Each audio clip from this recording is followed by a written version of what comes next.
Hello guys, and welcome back to my channel, Writing Practices.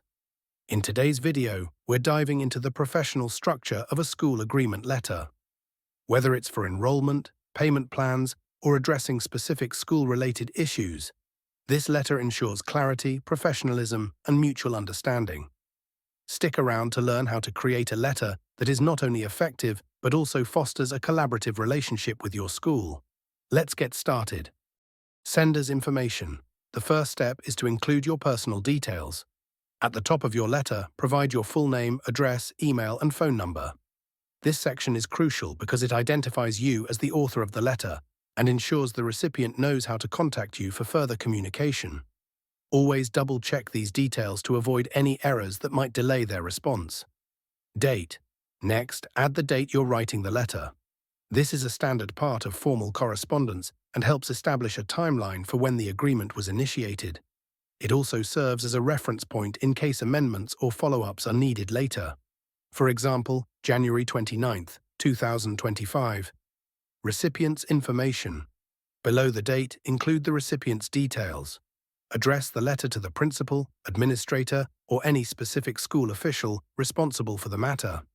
If the name isn't known, you can use a general title like principal or administrator, followed by the school's name and address.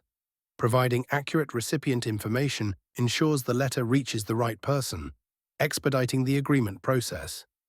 If possible, take the time to verify these details with the school office. Subject line. A clear subject line is essential to establish the purpose of your letter. For example, agreement regarding payment plan for academic year, or agreement concerning enrollment terms for child's name. A concise subject line immediately informs the recipient about the letter's purpose, helping them prioritize it appropriately. Salutation. Begin the letter with a respectful greeting such as Dear Principal Last Name or Dear Administrator. If you don't have a specific name, Dear Principal Administrator is perfectly acceptable. A polite salutation sets a professional tone for the rest of the letter and shows respect for the recipient. Opening paragraph. In the opening paragraph, state the purpose of the letter clearly.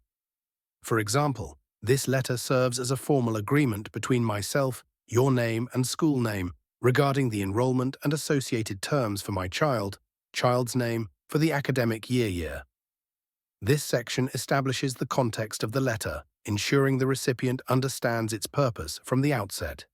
Keep it concise but informative to create a strong foundation for the rest of the letter. Body paragraph 1. Agreement terms. In the first body paragraph, outline the terms of the agreement. Numbering these terms ensures clarity and organization. For instance, 1. The school will provide a payment plan allowing tuition fees to be paid in specific installments. 2.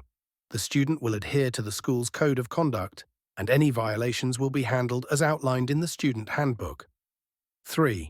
The school will provide regular updates on specific topics, such as academic progress or extracurricular activities. Each term should be specific and detailed, leaving no room for misinterpretation. This section is the heart of your letter and requires precise wording to ensure mutual understanding. Body paragraph 2. Good faith statement. The second body paragraph emphasizes the mutual commitment to the agreement. For example, this agreement is made in good faith, with both parties committed to fulfilling their respective responsibilities to ensure a positive educational experience and maintain clear communication. Including this statement underscores the collaborative nature of the agreement. It reassures the recipient that you're approaching this matter with professionalism and mutual benefit in mind. Body paragraph 3. Amendment terms. In the third body paragraph, address how amendments to the agreement should be handled. For instance, if either party has concerns or needs to amend the terms of this agreement, written communication will be required, and any changes will only take effect upon mutual consent. This section is crucial because it outlines a clear process for making adjustments, ensuring both parties have a framework for addressing future changes without confusion. Closing paragraph. The closing paragraph is where you encourage acknowledgement and cooperation. For example, please sign and return one copy of this letter to indicate your acknowledgement and acceptance of the terms. Should you have any questions or require further clarification, do not hesitate to contact me at your phone number or your email address. This section demonstrates your willingness to address any concerns and creates an open line of communication, further strengthening the agreement. Acknowledgement section. If applicable, include an acknowledgement section at the end of your letter. For example, I, recipient's name, hereby acknowledge and accept the terms outlined in this letter.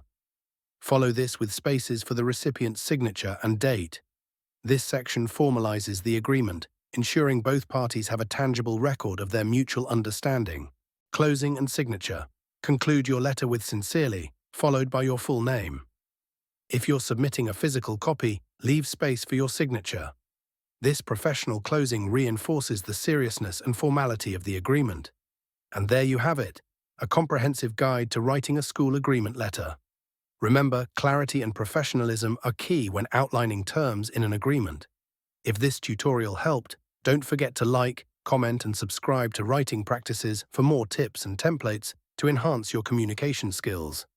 Thanks for watching, and I'll see you in the next video.